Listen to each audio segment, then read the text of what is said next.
In case మీరు intermediate అనేది పూర్తి చేసి ఏదైనా ఒక మంచి జాబ్ కోసం వెయిట్ చేస్తుంటే, అది కూడా గవర్నమెంట్ సెక్టర్కి సంబంధించిన జాబ్, పర్మనెంట్ జాబ్ అని చెప్పి వెయిట్ చేస్తూ ఉంటే మీకు ఒక గుడ్ న్యూస్.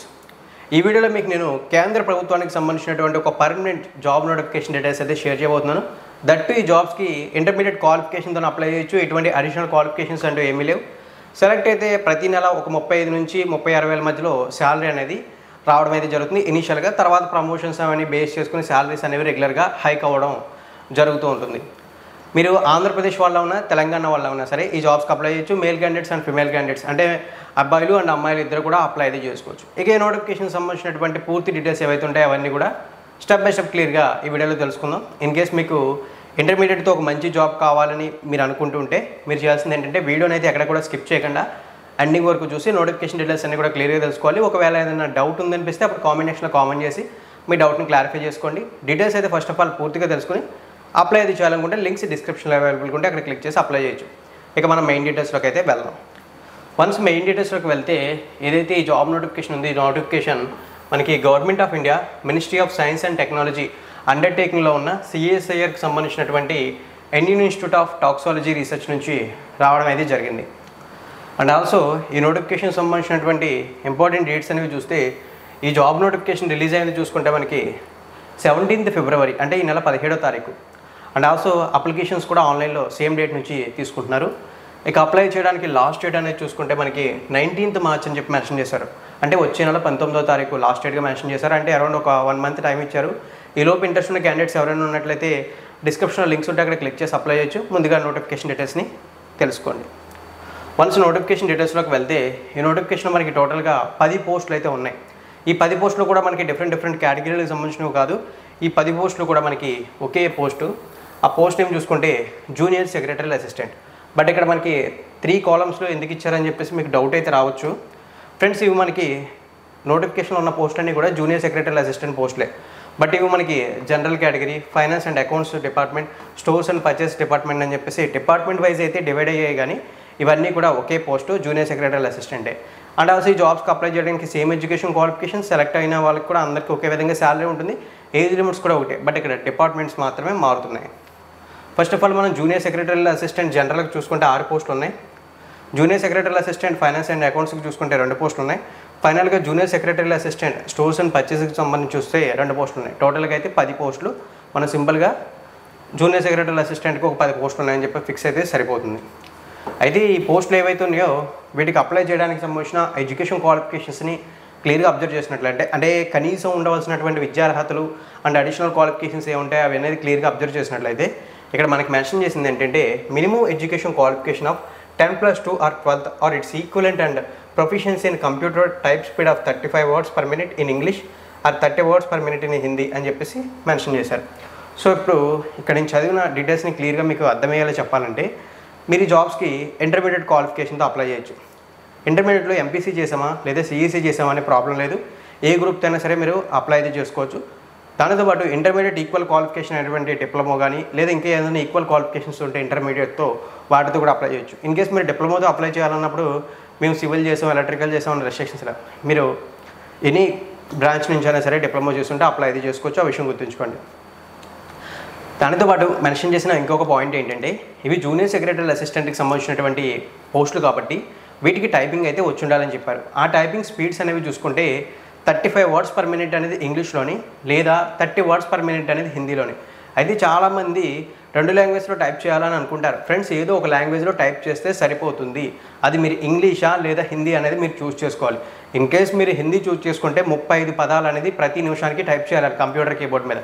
లేదా హిందీని చూస్ చేసుకుంటే 30 పదాలు అనేది ప్రతి నిమిషానికి కంప్యూటర్ కీబోర్డ్ మీద టైప్ చేయాలి.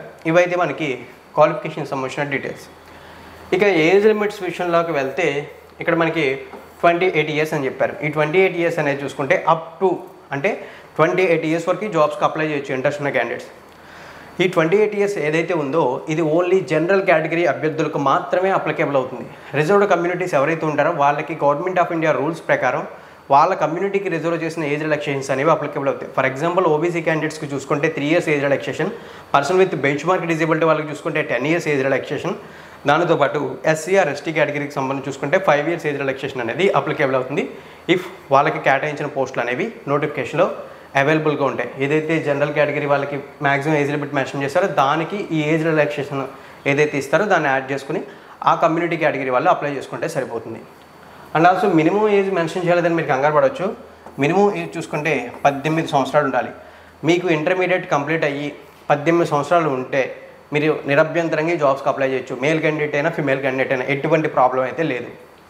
ఇక జాబ్కి సెలెక్ట్ అయితే చూసుకుంటే మనకి ప్రతి నెల అప్రాక్సిమేట్లీ 35,600 రూపాయలు అంటే 35,600 రూపీస్ అనేది శాలరీ రావడం జరుగుతుంది. ఇది సెంట్రల్ గవర్నమెంట్లో లెవెల్ 2 కేటగిరీలోకి వస్తుందని చెప్పేసి మెన్షన్ అయితే చేస్తారు. అక్కడ డీటెయిల్స్ అనేది క్లియర్గా అయితే చూడొచ్చు. ఇప్పుడు దాకా నేను చెప్పినటువంటి డీటెయిల్స్లో ఒకవేళ మీకు ఏదైనా డౌట్ ఉంది అనిపిస్తే మీరు తప్పకుండా కామెంట్ చేసి మీ డౌట్ని రైజ్ చేయొచ్చు. వీలైనంత వరకు నేను మీకు అర్థమయ్యే విధంగా దాన్ని క్లియర్ అయితే చేస్తాను.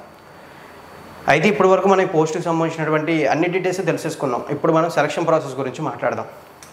సెలక్షన్ ప్రాసెస్ గురించి మాట్లాడితే మనకి సెలక్షన్ ప్రాసెస్ అనేది చూసుకుంటే ఈ జాబ్స్ అన్నిటికీ కూడా ఫస్ట్ ఆఫ్ ఆల్ మనకి ఒక రిటన్ టెస్ట్ ఉంటుంది. తర్వాత చూసుకుంటే ఏదైతే టైపింగ్ గురించి మాట్లాడుకున్నామో ఆ టైపింగ్ సంబంధించినటువంటి స్కిల్ టెస్ట్ అయితే ఉంటుందని చెప్పారు. ఫస్ట్ మనం రిటన్ టెస్ట్ గురించి మాట్లాడితే ఇవి రిటన్ టెస్ట్ అనేది ఓఎంఆర్ బేస్డ్ మీద కానీ లేదా computer based objective type multiple choice examination అని చెప్పి మెన్షన్ అనేది చేశారు. ఇక్కడ ఇవి చూడొచ్చు. ఇక ఎగ్జామ్ ఏ మీడియంలో కండక్ట్ చేస్తారో అంటే ఎగ్జామ్ ఏ లాంగ్వేజ్లో కండక్ట్ చేస్తారని చూస్తే ఎగ్జామ్ మనకి బైలింగ్వల్ అంటే 2 లాంగ్వేజ్లో కండక్ట్ చేస్తారు. ఒకటి ఇంగ్లీష్, 2 హిందీ లాంగ్వేజెస్లో ఎగ్జామ్ పేపర్ అయితే ఉంటుంది. ఆ పాయింట్ని కూడా ఇక్కడ మెన్షన్ చేశారు. ఎగ్జామ్ స్టాండర్డ్స్ అనేవి చూసుకుంటే అంటే ఎగ్జామ్ స్టాండర్డ్ అంటే ఎగ్జామ్ ఏ స్టాండర్డ్లో ఉంటుందనేది చూస్తే ఏ లెవెల్లో ఉంటుందని చూస్తే మనకి ఇంకా సింపుల్గా చెప్పాలంటే ఏ స్థాయిలో ఉంటుందని చూస్తే ఇంటర్మీడియట్ స్థాయిలో ఉంటుంది. అంటే ఇంటర్మీడియట్ స్థాయి బేస్ చేసుకుని క్వశ్చన్స్ అనేవి అన్నీ డిసైడ్ అయ్యి ఉంటాయి. నెంబర్ ఆఫ్ క్వశ్చన్స్ చూసుకుంటే 200 క్వశ్చన్స్ ఉంటాయి. అంటే ఎగ్జామ్లో పేపర్లో 200 ప్రశ్నలు అయితే ఉండటం జరుగుతాయి. ఎగ్జామ్ చూసుకుంటే మనకి 2 గంటల 30 నిమిషాలు అంటే 2 hours 30 minutes టైం అయితే ఇవ్వడం జరుగుతుంది. ఇక్కడ డీటెయిల్స్ అనేవి చూడొచ్చు. ఇక ఇప్పుడు మనం ఎగ్జామ్ పేపర్ ప్యాటర్న్ గురించి మాట్లాడితే ఎగ్జామ్ పేపర్ ప్యాటర్న్లో మనకి మెన్షన్ చేసింది ఏంటంటే ఏదైతే ఈ 200 ఎగ్జామ్ క్వశ్చన్స్ అయితే ఉంటాయో ఈ ఎగ్జామ్ పేపర్ని మనకి 2 పేపర్స్గా డివైడ్ చేశారు. మళ్ళీ ఈ 2 పేపర్స్లో ఫస్ట్ ఆఫ్ ఆల్ మనం పేపర్ 1 గురించి మాట్లాడితే ఈ పేపర్ 1కి మనకి 90 minutes టైం అయితే అలాట్ చేశారంటే గంటన్నర సమయం ఇవ్వడం జరిగింది. ఈ పేపర్ 1లో ఉండేటటువంటి సబ్జెక్ట్ చూసుకుంటే మెంటల్ ఎబిలిటీ టెస్ట్. ఈ మెంటల్ ఎబిలిటీ టెస్ట్లో చూసుకుంటే మనకి general intelligence, quantity aptitude, reasoning, problem solving, situational judgement ఇటువంటి టాపిక్స్ అన్నీ కూడా ఈ మెంటల్ ఎబిలిటీ టెస్ట్లో ఇన్వాల్వ్ అయి ఉంటాయి. నెంబర్ ఆఫ్ క్వశ్చన్స్ చూసుకుంటే 100 క్వశ్చన్స్. ఒక్కొక్క క్వశ్చన్ 2 marks క్యారీ చేయడం వల్ల 200 marks ఉంటాయి మ్యాక్సిమం. ఎటువంటి నెగిటివ్ మార్కింగ్ అయితే ఏమీ కూడా ఉండదు అని చెప్పేసి మెన్షన్ చేశారు. ఇదైతే మనకి ఈ రిటన్ ఎగ్జామ్లో పేపర్ 1కి సంబంధించినటువంటి డీటెయిల్స్. ఇక పేపర్ 2 గురించి మాట్లాడితే ఈ పేపర్ 2కి సంబంధించి మిగిలినటువంటి 1 hour అంటే 60 minutes టైంని ఇక్కడ ఇచ్చేస్తారు. ఈ పేపర్ 2లో మనకి 2 సబ్జెక్ట్స్ ఉంటాయి. Subject number 1 general awareness, subject number 2 English language. Each subject కూడా మనకి 50 క్వశ్చన్స్ని క్యారీ చేస్తుంది. ఇక్కడ చూడొచ్చు. అయితే ఇక్కడ మనకి మ్యాక్సిమం మార్క్స్ చూసుకుంటే ఇక్కడ ఒక్కొక్క క్వశ్చన్ 3 marks క్యారీ చేస్తుందని చెప్పి మెన్షన్ అయితే చేశారు. ఆ విషయం ఇక్కడ చూడొచ్చు. అలాగే నెగిటివ్ మార్కింగ్ కూడా ఉంది. ఆ నెగిటివ్ మార్క్ చూసుకుంటే 1 నెగిటివ్ మార్కింగ్ అనేది ఉంటుందని చెప్పి మెన్షన్ అయితే చేశారు. ఇక్కడ డీటెయిల్స్ అనేది క్లియర్గా చూడొచ్చు. దానితో పాటు ఈ ఎగ్జామ్ అనేది కంప్లీట్ అయిన తర్వాత స్కిల్ టెస్ట్ ఉంటుంది కదా. ఈ స్కిల్ టెస్ట్కి మనం వెళ్ళాలంటే మెరిట్ లిస్ట్ అనేది డిజైన్ చేస్తారు. ఆ మెరిట్ లిస్ట్ కంప్లీట్లీ కూడా మనకి పేపర్ 2లో వచ్చిన మార్క్స్ని కన్సిడర్ చేస్తామని చెప్పారు. Merit list will be prepared based on marks obtained in paper 2 అని చెప్పేసి క్లియర్గా మెన్షన్ చేశారు. పాయింట్ని చూడండి. తర్వాత మనం ఏదైతే టైపింగ్ అనుకున్నామో ఆ టైపింగ్ సంబంధించినటువంటి టెస్ట్ కూడా కండక్ట్ చేసి ఓవరాల్లీ బెస్ట్ పర్ఫార్మెన్స్ క్యాండిడేట్స్ ఎవరైతే ఉంటారో వాళ్ళకి మెరిట్ వైజు జాబ్స్ ఇవ్వడం జరుగుతుంది. ఆ విషయం గుర్తుంచుకోండి.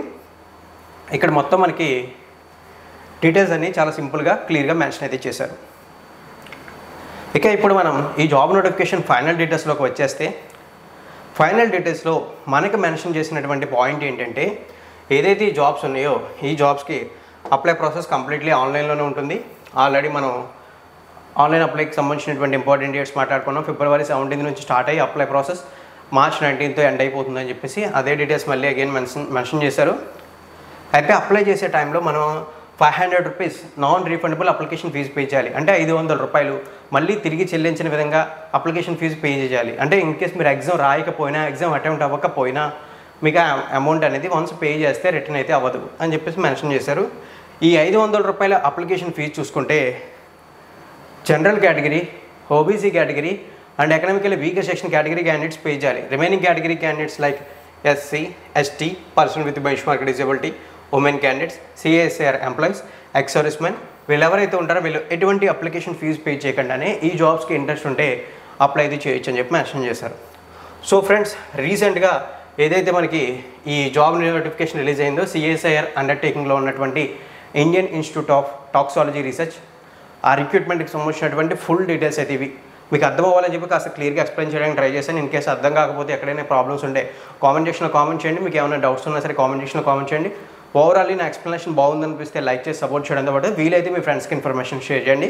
కొత్తగా మన ఛానల్కి విజిట్ చేసిన వాళ్ళు చేయాల్సిన చిన్న పని ఏంటంటే రెగ్యులర్గా ఇటువంటి జాబ్ నోటిఫికేషన్ డీటెయిల్స్ ఏమైనా ఉంటే మీరు తెలుసుకోవాలనుకుంటే సబ్స్క్రైబ్ చేసి నోటిఫికేషన్ బెల్ ఐకాన్ యాక్టివేట్ చేయండి.